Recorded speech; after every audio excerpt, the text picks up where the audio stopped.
안녕하십니까, 박지윤 변호사입니다.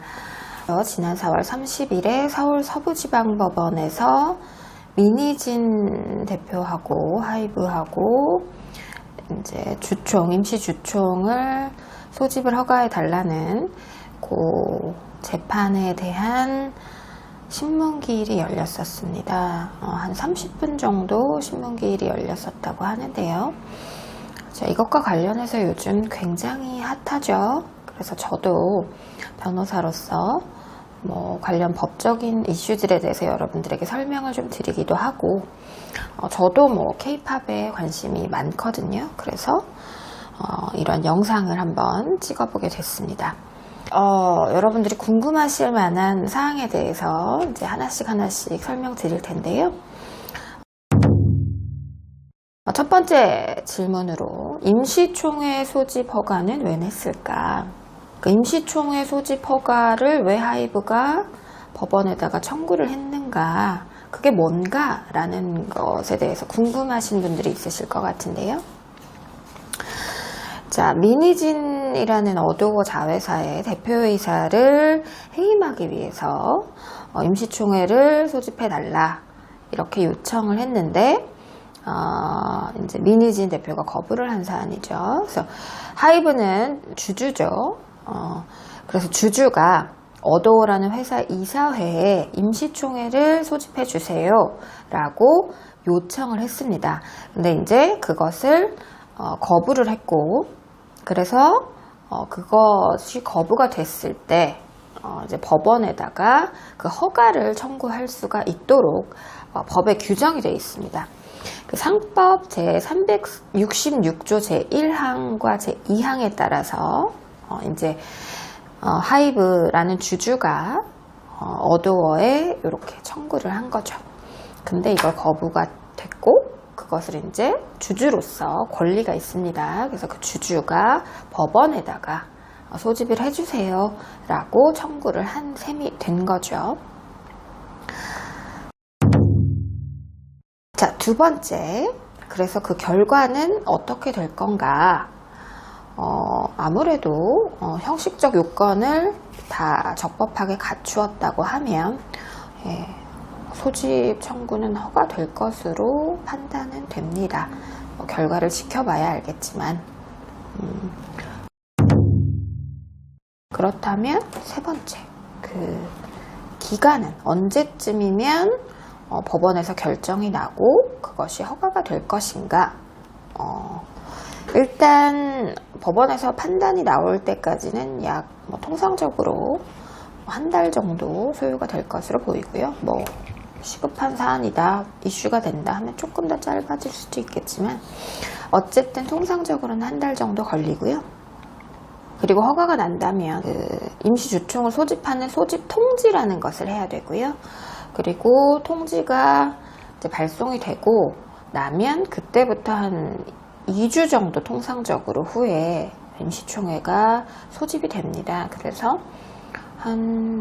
빠르면 한 5주, 6주 그 정도 안에 임시총회가 소집이 될 것으로 그렇게 판단이 됩니다. 두 번째, 이제 임시총회를 넘어가서 여러분들이 좀 궁금해하실 만한 그 법적 쟁점 중에 하나가 과연 민희진 어도어 대표에게 배임죄가 성립될 것인가 하는 문제가 있지요. 그래서 거기에 대해서 좀 설명을 드리겠습니다. 배임죄라는 것은 형법상 그 타인을 사물을 처리하는 자가 배임 행위로서 재산상의 이득을 취해야 되고요. 그리고 본인에게는 재산상, 그러니까 지금 여기서는 어도어죠. 어도어가 본인이 되겠죠. 그리고 민희진 대표가 타인의 사물을 처리하는 자가 될 것이고요. 그 본인에게 재산상 손해를 가해야 됩니다. 그리고 배임에 고의하고 불법 영득 의사라는 것도 필요합니다. 그러니까 어떤 객관적인 요건 플러스 주관적인 요건까지 모두 다 갖춰야 하는 것이고요. 그래서 조금 이 사안에 대입을 해서 설명을 드리면, 하이브가 이제 고발을 한 거죠. 민희진 대표가 경영권을 탈취할 목적으로 여러 가지 각종 그 어도어 자회사 회사에 손해가 날 만한 재산상 손해를 가하는 행동들을 했고, 그리고 여러 가지 입증할 만한 증거들을 확보했다, 이렇게 주장을 하면서 고발을 한 거죠. 자, 그러면 여기서 문제가 될 것들이 뭐냐? 배임이라는 행위를 했냐, 그리고 재산상의 이득을 취하고 어도어라는 자회사의 손해가 갔냐, 이런 문제들이 좀 쟁점이 될 것인데요. 자, 배임 행위를 했냐, 이것은 미수라도 좀 성립이 되려면 실행의 착수라는 것이 있어야 되고요. 그러니까 배임죄라는 것에는 업무상 배임입니다. 배임죄라는 것에는 일단은 예비나 음모가 저희가 허용을 하지 않습니다. 예비나 음모만으로는 죄가 성립되지를 않아요. 살인죄 같은 경우는 예비죄, 음모죄 이런 것들이 있습니다만은 배임 경우에는 그런 게 없기 때문에 배임죄에서는 실행의 착수, 미수가 되기 위해서는 실행의 착수가 필요합니다. 그러면 이 실행의 착수가 되었느냐, 이것을 봐야 하는데요. 저희 법원에서는 임무에 위배되는 행위를 구체적으로 좀 게시를 해야 된다고 보고 있고요. 그래서 그 구체적인 게시 행위라는 것은 아무래도 경영권 탈취에 대한 구체적인 행위가 있어야 된다는 거겠죠. 그러니까 예를 들면 경영권 탈취하기 위해서 이제 민희진 대표가 사모펀드를 이용해서 어도어가 사모펀드의 지원을 받는 방법이 있을 것인데요. 이때는 오히려 어도어가 재산상의 이득을 취하는 격이 되지 않을까. 그래서 배임죄 성립이 어렵지 않나, 이런 판단이 좀 들고요. 또 하나 더 있다면 민희진 대표가 이제 어도어를 아예 무너뜨리고 없애고, 그러니까 껍질만 남겨놓는 거죠. 그렇게 하고 자기가 또 다른 회사를 설립할 수 있느냐. 그렇게 되면 어도어의 재산상의 손해를 가하는 것은 명백하니까. 그렇다고 하더라도 과연 그렇게 했을 때 어도어를 없애고 자기가 새로운 회사를 설립하는 것이 민희진 대표에게 재산상의 이득이 있느냐 하는 문제가 또 남죠. 어떤 이득이 있느냐, 그것에 대한 것들을 좀 따져봐야 할 문제가 되겠죠. 그래서 아무래도 배임죄가 성립되기는 어렵지 않을까 하는 것이 일단은 제 판단이고요. 물론 세종과 김앤장이 열심히 다투고 있으니까 결과는 나오겠죠. 기대하고 있겠습니다. 저도 어떤 결과가 나올지.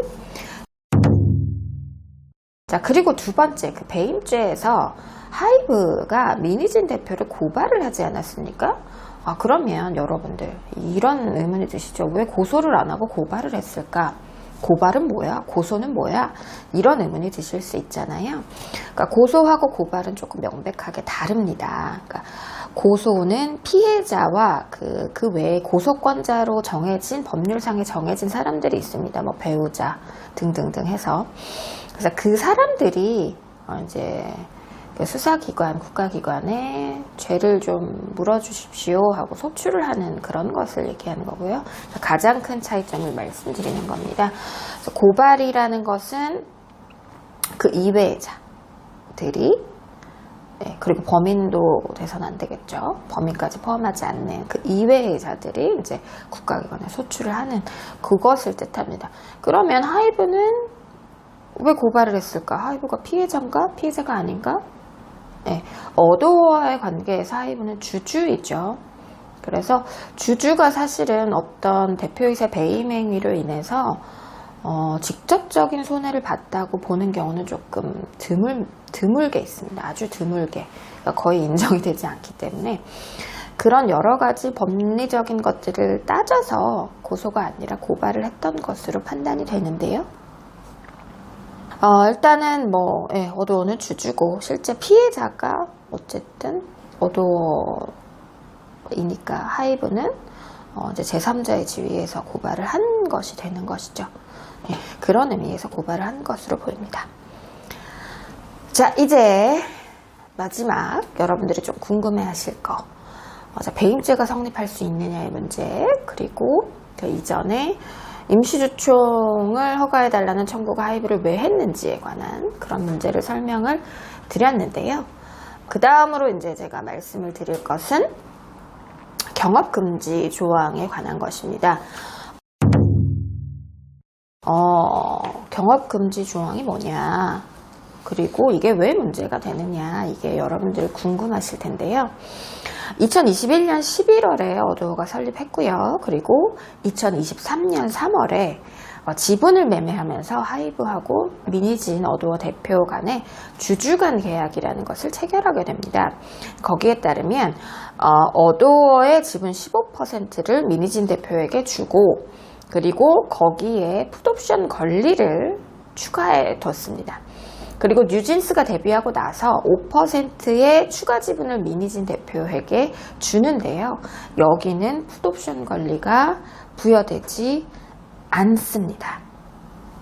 또한 하나 더, 그 주주간 계약 내용에는 누구도 그 상호 동의 없이는 어도어 지분을 판매하지 못한다는 계약 내용이 담겨 있습니다. 그리고 15%에는 풋옵션 행사권이 부여되어 있어서 하이브가 그 지분을 되사가는 것이 가능하지만, 나머지 5%에 관해서는 동의가 없으면 팔 수도 없고 풋옵션 권리를 행사할 수도 없기 때문에 미니진 대표가 계속 보유해야 하는, 그런 조항이 있는 것이죠. 자, 그러면 왜 문제가 되느냐? 이 계약 내용을 따져보면 미니진 대표가 의무적으로 이제 어도어에 재직해야 하는 기간 외에도 주식을 보유하고 있다고 하면 그 경쟁 영업을 할 수가 없습니다. 경쟁 회사를 차릴 수도 없고 다른 회사에 취직해서 같은 영업을 할 수도 없는 것이죠. 그래서 그 5%에 관한 주식이 문제가 되고 있는 것이고요. 하이브의 주식에 관해서는 풋옵션도 행사할 수 없고, 하이브의 동의 없이 팔 수도 없으니까, 하이브가 동의가 없으면 미니진 대표는 영원히 동종업계에서 업을 할 수가 없는 그런 상황이 되는 거죠. 마치 뭐 종신계약처럼. 그래서 그것들이 문제가 될 수 있는 소지가 있다. 그것이 지금 핵심적인 쟁점이 또 하나가 되겠습니다. 자, 오늘 세 가지 짚어드렸습니다. 하이브는 왜 임시주총을 소집을 법원에 청구했나, 그리고 두 번째는 배임죄로 하이브가 미니진 대표를 고발을 했으니 그것이 성립될 것인가, 그리고 세 번째는 문제가 되는 경업금지 조항이 무엇인가에 대해서 살펴봤습니다. 오늘 내용이 여러분들에게 좀 도움이 되셨나요? 저희는 물론 이런 류의 사실 소송을 전문으로 하는 곳은 아니지만, 그러니까 저작권 관련해서 제가 전문적으로 좀 공부를 한 사실도 있고 K-팝에 관심이 많기 때문에 여러분들에게 좀 정보를 전달해 드리기 위해서 이런 소식을 전해 드렸습니다. 다른 궁금증 있으시면 댓글로 달아주시면 제가 열심히 찾아서 답변해 드리도록 하겠고요. 담덕은 항상 여러분을 향해 열려 있습니다. 저희 담덕에도 많은 관심 부탁드리고요. 그리고 담덕2, 담덕송 지금 출시 중이니까요. AI 기반으로 여러 가지 활동들 하고 있고, 관련된 법적 지식들도 여러분들에게 소개해 드리려고 노력 중입니다.